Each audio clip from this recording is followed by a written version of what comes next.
Hello दोस्तों, आप सुन रहे हैं कहानी जुर्म की और इस चैनल पर आपका बहुत बहुत स्वागत है। आज की कहानी केरल के एक ऐसे महिला डॉक्टर की है जिसने जुर्म की सारी हदें पार कर दी। उसके किए गए कुकर्म के किस्से को सुनकर पूरा देश कांप गया था। दोस्तों, कहानी को शुरू करने से पहले आप लोगों से एक छोटा सा रिक्वेस्ट है कि आप हमारे चैनल को सब्सक्राइब कर बेल आइकन को दबा दें, क्योंकि ऐसे ही वीडियो आपको इस चैनल पर मिलती रहेंगी। तो अब कहानी को शुरू करते हैं। ओमना केरल के एक संपन्न परिवार की रहने वाली लड़की थी। पढ़ाई लिखाई में अच्छी थी, लिहाजा मेडिकल में उसका चयन हो गया और आई स्पेशलिस्ट के तौर पर उसने प्रैक्टिस शुरू कर दी। इसी बीच परिवार के लोगों ने डॉक्टर ओमना की शादी डॉक्टर राधाकृष्णन के साथ कर दी। डॉक्टर राधाकृष्णन बच्चों के डॉक्टर थे। दोनों बेहद खुश रहने लगे। वक्त बीता, कुछ साल में दोनों के 2 बच्चे भी हुए। सब कुछ अच्छा चल रहा था। पूरा परिवार वही केरल में रह रहा था। दोनों डॉक्टरों की प्रैक्टिस भी अच्छी चल रही थी। परिवार खुशहाल था। आर्थिक स्थिति भी बहुत अच्छी थी। इसी बीच दोनों पति पत्नी अपने पुराने घर को नए ढंग से बनवाने का सोचा। उन्होंने अपने नए घर के डिजाइन देने के लिए मुरलीधरन नाम के एक आर्किटेक्ट से संपर्क किया। फिर कुछ डिजाइनों पर चर्चा होने के बाद एक डिजाइन को फाइनल करके उस पर काम शुरू कर दिया गया। मुरलीधरन का काम और उसकी लगन को देखकर डॉक्टर ओमना उसकी तरफ काफी आकर्षित हो गईं और दोनों में पहले दोस्ती और फिर प्यार हो गया और दोनों के बीच नजदीकियां बढ़ गईं। कुछ दिन तक दोनों के बीच की बातें तो दोनों तक ही सीमित रहीं, लेकिन ऐसे रिश्तों की एक अजब खुशबू होती है जो दूसरों को उसकी महक दे देती है। जाहिर है कि ये बात ज्यादा दिनों तक डॉक्टर कृष्णन से छुपी नहीं रही। जैसे ही ये बात डॉक्टर राधाकृष्णन को पता चली तो उन्होंने डॉक्टर ओमना को समझाने की बहुत कोशिश की, लेकिन प्यार में पागल हो चुकी डॉक्टर ओमना ने अपने पति की बात नहीं मानी। अब बात इस कदर आगे बढ़ गई कि तलाक की नौबत आ गई। राधाकृष्णन ने आखिरकार अपनी बीवी को तलाक दे दिया, लेकिन दोनों बच्चों को अपने पास ही रख लिया। अब डॉक्टर ओमना पूरी तरह से आजाद हो गई थी। अब डॉक्टर ओमना मुरलीधरन से खुलकर मिलने लगी, जिसकी वजह से यह बात पूरे शहर में फैल गई और देखते ही देखते उसका क्लिनिक भी खाली रहने लगा। अब पेशेंट भी उसके पास नहीं आते थे। लिहाजा डॉक्टर ओमना इस नाजायज रिश्ते को जायज करने के लिए अब मुरलीधरन पर शादी करने का दबाव डालना शुरू कर दिया। लेकिन मुरलीधरन पहले से ही शादीशुदा था और उसके भी 2 बच्चे थे। लिहाजा उसने शादी से इनकार कर दिया। मुरलीधरन के शादी से इनकार करने के बाद डॉक्टर ओमना ने केरल छोड़ने और मलेशिया में जाकर बसने का इरादा किया। मलेशिया में पहुंचकर डॉक्टर ओमना ने एक क्लिनिक में नौकरी शुरू कर दी। मलेशिया जाने के बाद भी डॉक्टर ओमना ने मुरलीधरन के साथ संपर्क रखना नहीं छोड़ा, बल्कि दोनों लगातार एक दूसरे से फोन पर बातें करते रहे। मुरलीधरन और डॉक्टर ओमना का ऐसे ही समय बीत रहा था। अब मुरलीधरन थोड़ा लालची भी हो गया था। वो बात बात पर डॉक्टर ओमना से पैसे मांगते रहता था। तब डॉक्टर ओमना ने मुरलीधरन से कहा कि मलेशिया आ जाओ, यही रहकर हम दोनों अच्छी जिंदगी बिताएंगे। कुछ दिन बाद मुरलीधरन भी मलेशिया आ गया।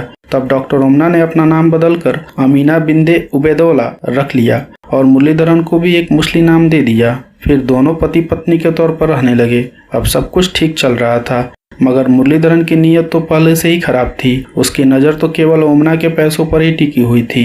मुरलीधरन के पैसे मांगने की आदत की वजह से ओमना का उससे लगातार झगड़ा होने लगा। तब मुरलीधरन ओमना को मलेशिया में छोड़कर वापस भारत आ गया। भारत आकर उसने ओमना को ब्लैकमेल करना शुरू किया। उसने कहा कि अगर ओमना पैसे नहीं देगी तो मलेशियाई पुलिस को उसके नकली नाम की जानकारी दे देगा। मुरलीधरन का ब्लैकमेल करना डॉक्टर ओमना को पसंद नहीं आया। तब उसने मुरलीधरन को रास्ते से हटाने के लिए एक खतरनाक प्लान बनाया। फिर उस प्लान को अंजाम देने के लिए डॉक्टर ओमना मलेशिया में जिस क्लिनिक में काम कर रही थी वहां से 1 हफ्ते की छुट्टी लेती है और फिर 7 जुलाई 1996 को मलेशिया से केरल पहुंचती है। केरल के तिरुवनंतपुरम में उतरने के बाद वो सीधे अपने भाई के घर पहुंचती है और फिर वहां अपने कुछ कीमती सामान रखने के बाद आगे के सफर पर चल पड़ती है। तिरुवनंतपुरम से वो सीधे ऊटी पहुंचती है और ऊटी के ही रेलवे के रिटायरिंग रूम में जाती है और 7 जुलाई को ही रूम नंबर 4 हेमा के नाम से बुक करवाती है। वहां अपने कुछ सामान रखने के बाद वो बाजार जाती है और वहां से 2 बड़े सूटकेस खरीदती है।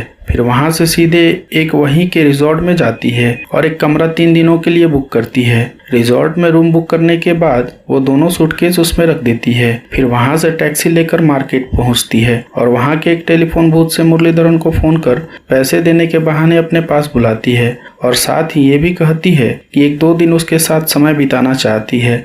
मुरलीधरन भी खुशी खुशी उसके पास पहुंच गया। फिर मुरलीधरन को लेकर वो सीधा उसी रिसोर्ट में पहुंचती है जहां उसने अपना कमरा बुक करवा रखा था।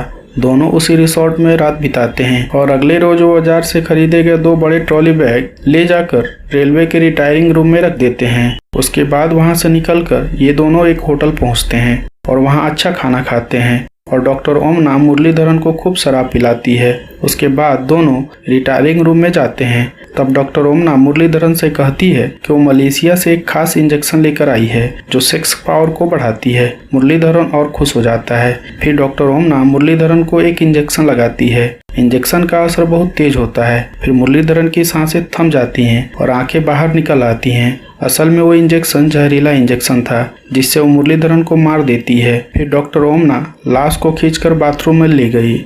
उसके बाद उसने बड़ी ही तसल्ली से 3 घंटों तक मुरलीधरन की लाश के छोटे छोटे टुकड़े किए। उसके बाद लाश के टुकड़ों वाली पॉलीथीन को अपने साथ लाई बड़े सूटकेस में भर दिया और पूरी रात वही आराम से सोकर बिताई। अगली सुबह डॉक्टर ओमना टैक्सी से उसी रिसोर्ट में जाती है जहां उसने पहले से ही एक रूम बुक करवा रखा था। वहां जाकर वो सारे बैग कमरे में रख देती है। फिर थोड़ी देर बाद कमरे में जाकर बैग खोलती है और लाश के छोटे छोटे टुकड़ों को फ्लश कर देती है। फिर वहां से निकलकर कोयम्बटूर की तरफ जाती है जहां वो एक कमरा मुमताज के नाम से बुक करवाती है। बैग से लाशों के पॉलीथीन बाहर निकालती है और फिर वहां फ्लश करना शुरू कर देती है। लेकिन लाशों के टुकड़े कुछ महकने लगे थे, लिहाजा परफ्यूम को वो लाशों पर छिड़कती है। फिर एक साथ बाकी बचे लाश के टुकड़ों को ठिकाने लगाने के लिए कोडिगनाल सुसाइड पॉइंट को चुनती है और फिर वहां के लिए निकल पड़ती है। लेकिन जब उस सुसाइड पॉइंट पर पहुंचती है तो वहां उस रोज वीकेंड होने की वजह से अच्छी खासी भीड़ थी जिससे उसका मकसद पूरा नहीं हो सका। लिहाजा वो वहां से वापस लौटती है।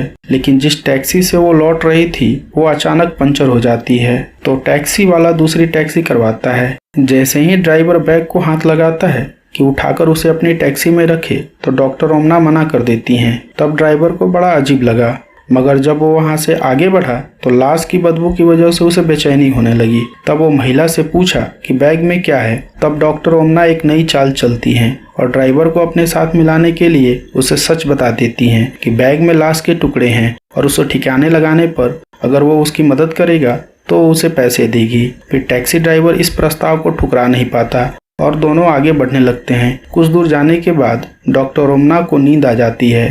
थोड़ी देर में जब टैक्सी रुकती है तो वो पुलिस स्टेशन के सामने थी। फिर तुरंत ही ड्राइवर टैक्सी रोककर चीखता हुआ थाने के भीतर पहुंचा और बोला कि उसकी टैक्सी में लाश है। तलाशी हुई तो टैक्सी में एक महिला बैठी हुई थी। डिक्की में रखे बैग की तलाशी में लाश के टुकड़े मिले और पुलिस ने फौरन महिला को गिरफ्तार कर लिया। पुलिस ने जब डॉक्टर ओमना से पूछा कि लाश के टुकड़े किसके हैं, फिर डॉक्टर ओमना के पास सही बताने के अलावा कोई और रास्ता नहीं था।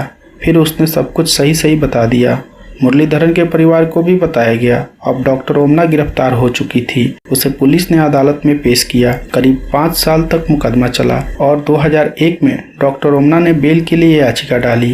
अदालत ने उसे जमानत दे दी और जमानत पर बाहर आने के बाद वो ऐसे गायब हुई कि आज तक उसका पता नहीं चल सका। आज भी पुलिस डॉक्टर ओमना की तलाश कर रही है। तो दोस्तों, ये तो थी आज की कहानी। आप हमें कमेंट करके बताएं कि ये कहानी आपको कैसी लगी। और हाँ, अगर आप चैनल पर नए हैं तो चैनल को सब्सक्राइब कर बेल आइकन को दबा दें, क्योंकि ऐसे ही वीडियो आपको इस चैनल पर मिलती रहेगी। तो हम आपसे मिलेंगे फिर एक नई कहानी के साथ। तब तक आप अपना और अपनों का ख्याल रखें। Thank you so much.